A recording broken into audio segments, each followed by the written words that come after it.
नमस्कार दोस्तों। स्वागत है आपका आपके अपने चैनल 7 PM स्टोरी पर, जहां हर रात 7 बजे खुलती है एक नई कहानी, कुछ डरावनी, कुछ रहस्यमयी, कुछ दिल को छू लेने वाली। तो तैयार हो जाइए, अभी शुरू होने वाली है आज की कहानी। अंधेरा गहरा हो चुका है, दीपक जल चुका है और अब शुरू होती है 7 PM स्टोरी की एक और अनोखी कहानी। मेरा नाम विक्रम है। मैं दिल्ली से दूर एक छोटे से हिल स्टेशन मसूरी के पास एक पुराने बंगले में रहता हूँ। ये बंगला मेरे दादाजी का था। यहाँ रातें बहुत शांत होती हैं, लेकिन कुछ महीनों से मेरी नींद उड़ गई है। हर रात ठीक 12 बजते ही वो आती है। पहली बार जब वो आई, मैंने सोचा शायद सपना है। कमरे में हल्की ठंडी हवा चली। खिड़की बंद होने के बावजूद पर्दे हिले। फिर मैंने महसूस किया मेरे बिस्तर पर कोई लेट गया है। उसकी खुशबू चंपा के फूलों और बारिश की मिट्टी जैसी। तुम कौन हो? मैंने डरते हुए पूछा। अंधेरे में उसने धीरे से मुस्कुराते हुए जवाब दिया, मेरा नाम निशा है और मैं तुम्हारी हूं।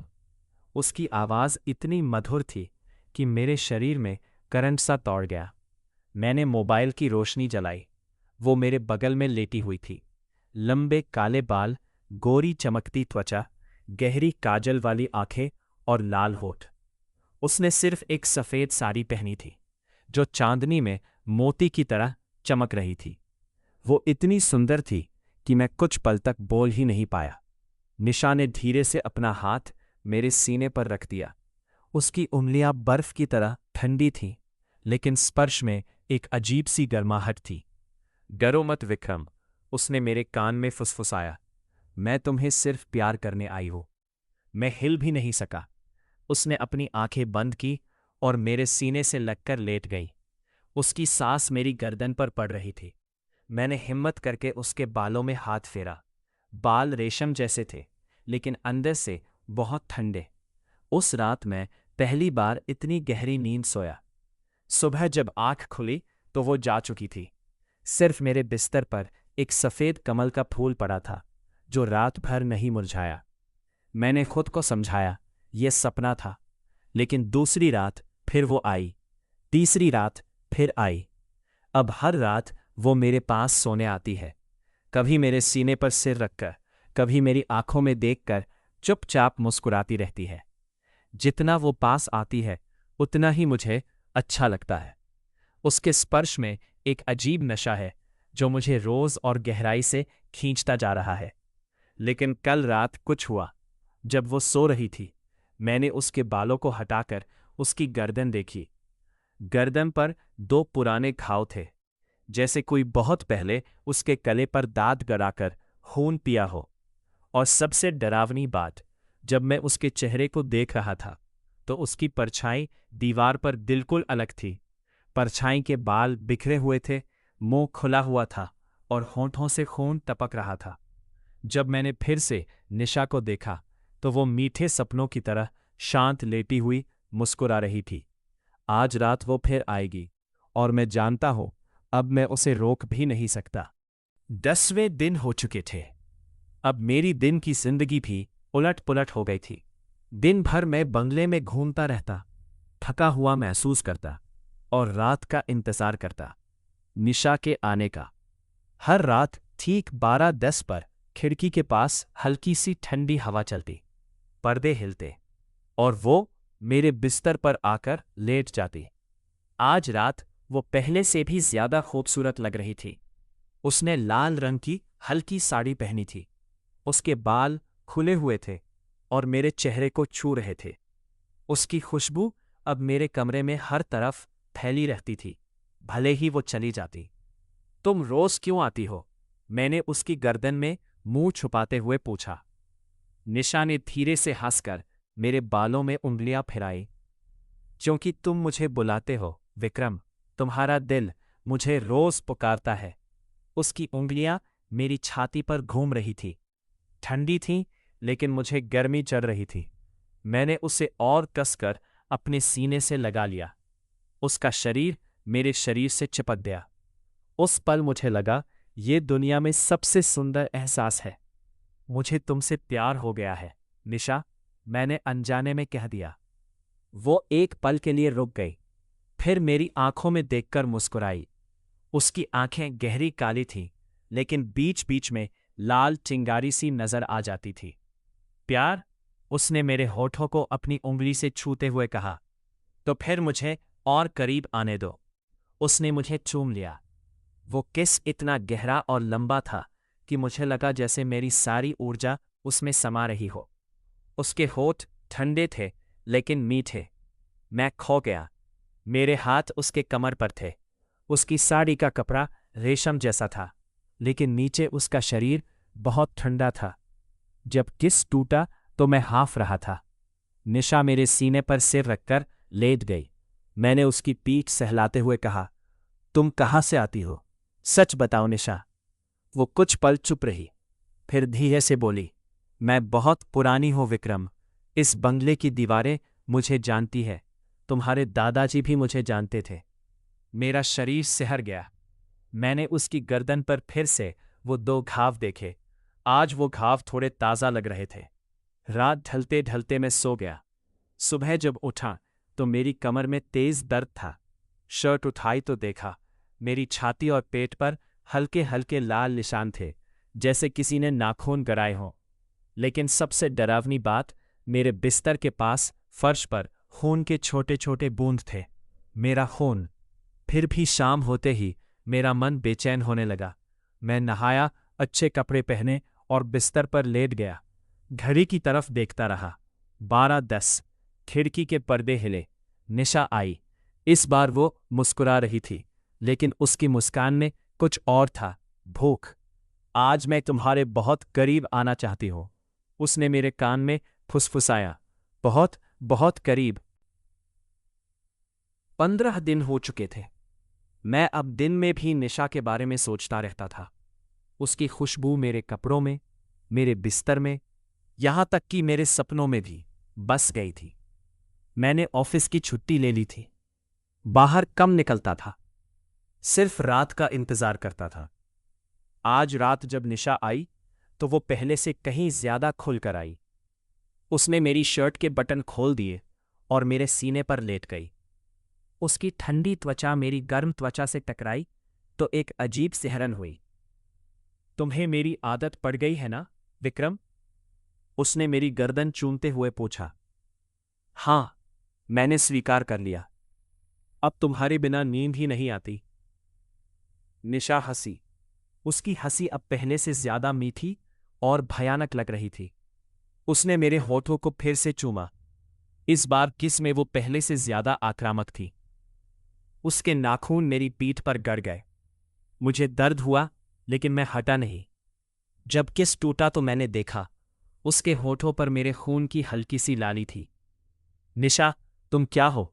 मैंने पहली बार सीधे पूछा। वो मेरी आंखों में देखकर मुस्कुराई। उसकी आंखें अब पूरी तरह काली नहीं थीं, उनमें गहरी लालिमा थी। मैं वो हूं जो तुम चाहते हो, उसने मेरे कान में फुसफुसाया। मैं वो हूं जो तुम्हें हर रात प्यार देती है, जो तुम्हारी सारी थकान मिटा देती है। उसने मुझे अपनी बाहों में कस लिया। इस बार उसका शरीर मेरे शरीर पर पूरी तरह लिपट गया। मैंने महसूस किया कि उसकी सांस बिल्कुल नहीं चल रही थी, फिर भी मैं उसे छोड़ नहीं पा रहा था। रात के 3 बजे थे। मैं आधे बेहोश से था। निशा मेरी छाती पर सिर रखे लेटी थी। तभी मुझे लगा जैसे कोई मेरी गर्दन पर ठंडी सांसें ले रहा हो। मैंने धीरे से आंखें खोली। निशा ऊपर मेरी तरफ झुकी हुई थी। उसके बाल मेरे चेहरे पर बिखरे हुए थे, लेकिन उसका चेहरा बदल गया था। उसकी आंखें पूरी तरह लाल हो चुकी थी, होठों पर खून लगा था और उसके दांत नुकीले हो गए थे। वो मेरी गर्दन के पास मुंह खोले हुए थी। मैं डर के मारे कांप गया, लेकिन इससे पहले कि मैं कुछ कर पाता, निशा ने अपनी आंखें बंद कर ली। जब उसने दोबारा खोली तो सब नॉर्मल था। वही सुंदर चेहरा, वही प्यारी मुस्कान।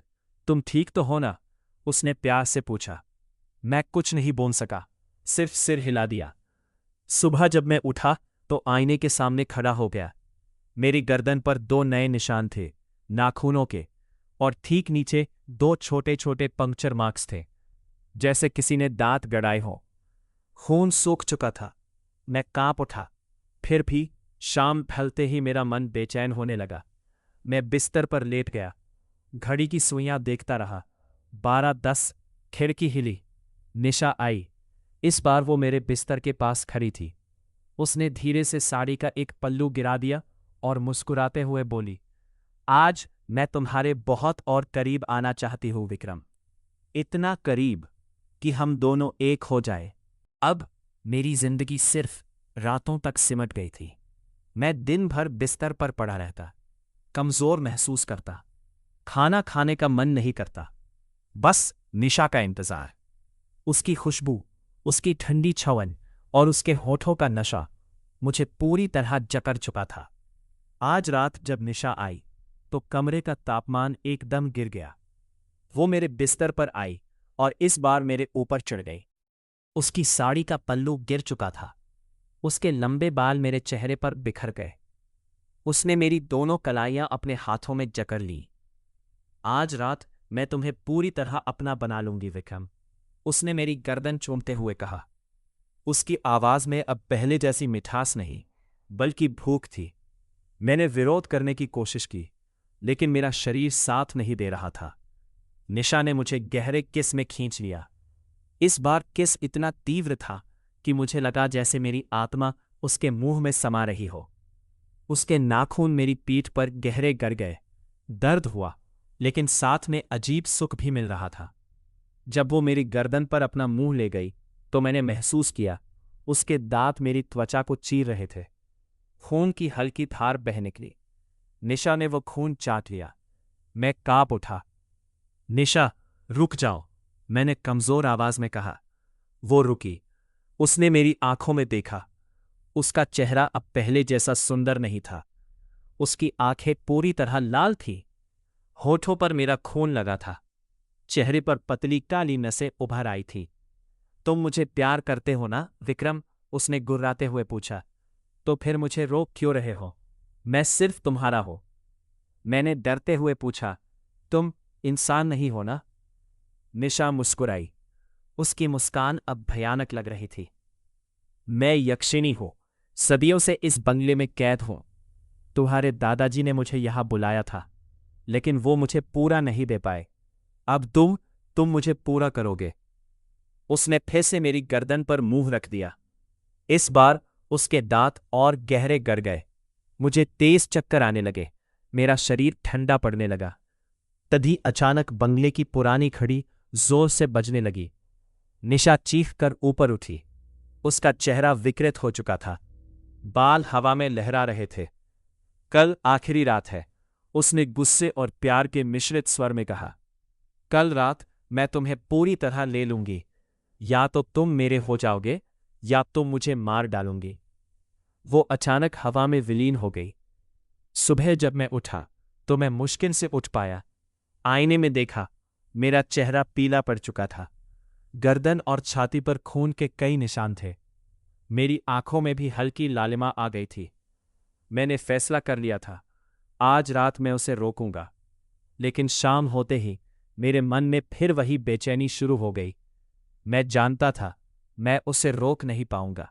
आखिरी रात थी। मैं कमजोर हो चुका था। मेरा शरीर जवाब दे रहा था, लेकिन मन अभी भी निशा का इंतजार कर रहा था। मैंने सोचा था कि आज उसे रोक लूंगा, लेकिन जैसे ही घड़ी ने 12 बजाए, मेरे हाथ पैर अपने आप हिलने लगे। खिड़की खुल गई। निशा आई। इस बार वो सबसे खतरनाक और सबसे सुंदर रूप में थी। उसकी लाल साड़ी खून की तरह चमक रही थी। उसके बाल खुलकर हवा में लहरा रहे थे। आंखें पूरी तरह लाल थीं, लेकिन होंठों पर वही मोहक मुस्कान थी। आखिरी रात है विक्रम, उसने मेरे पास आते हुए कहा। आज या तो तुम मुझे पूरी तरह अपना बना लोगे या मैं तुम्हें हमेशा के लिए ले लूंगी। वो मेरे बिस्तर पर चढ़ गई और मेरे ऊपर आ गई। उसने मेरी दोनों कलाइयां पकड़ ली। उसकी पकड़ लोहे जैसी मजबूत थी। मुझे प्यार करो, उसने मेरी गर्दन चूमते हुए कहा। सच्चा प्यार। मैंने आंखें बंद कर ली और उसे चूम लिया। इस बार मैंने पूरा समर्पण कर दिया। उसके होंठ, उसकी छुअन, उसकी ठंडी सांस, सब कुछ मैंने अपने अंदर ले लिया। निशा के शरीर में कंपन हुआ। उसके दांत मेरी गर्दन में गिर गए। इस बार उसने पूरा जोर लगा दिया। तेज दर्द हुआ।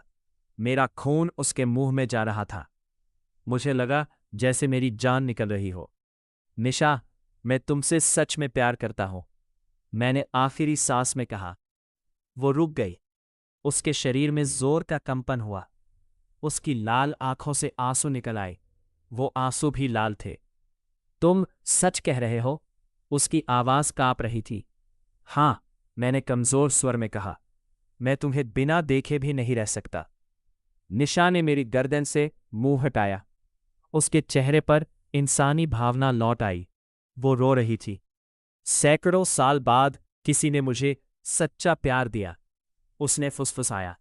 अचानक कमरे में तेज हवा चली। निशा का शरीर हवा में ऊपर उठने लगा। उसके बाल उड़ रहे थे। उसका रूप बदल रहा था, कभी सुंदर लड़की, कभी विकराल यक्षिणी। वो चीखी, विक्रम, तुमने मुझे आजाद कर दिया। एक तेज रोशनी हुई। निशा का शरीर प्रकाश में बदल गया। उसकी आखिरी मुस्कान मैं कभी नहीं भूलूंगा। फिर सब शांत हो गया। सुबह जब मैं उठा तो मेरा शरीर कमजोर था लेकिन जिंदा था। गर्दन पर निशान थे लेकिन खून बहना बंद हो चुका था। बंगले में अब वो ठंडी खुशबू नहीं थी, लेकिन कभी कभी आधी रात को जब चांदनी कमरे में आती है तो मुझे लगता है जैसे कोई मेरे पास लेट गया हो। मैं मुस्कुरा देता हूं और फुसफुसाता हूं। न तो दोस्तों, यहीं खत्म होती है आज की कहानी। कैसी लगी आज की कहानी? कमेंट में जरूर बताना। आपको सबसे ज्यादा कौन सा हिस्सा डराया या फिर कौन सा ट्विस्ट पसंद आया? अगर कहानी पसंद आई हो तो लाइक करना न भूलें, चैनल को सब्सक्राइब कर लें और बेल आइकन दबाना मत भूलना ताकि हर नई कहानी आप तक सबसे पहले पहुंचे। अगली कहानी और भी डरावनी और रोचक होने वाली है। मिलते हैं कल रात ठीक 7 PM पर। अब सोने से पहले एक बार फिर सोच लेना, क्या सचमुच अकेले सो पाओगे? अच्छी रात, या कहें डरावनी रात। 7 PM स्टोरी, जहां कहानियां कभी खत्म नहीं होती। जय श्री राम। नमस्कार।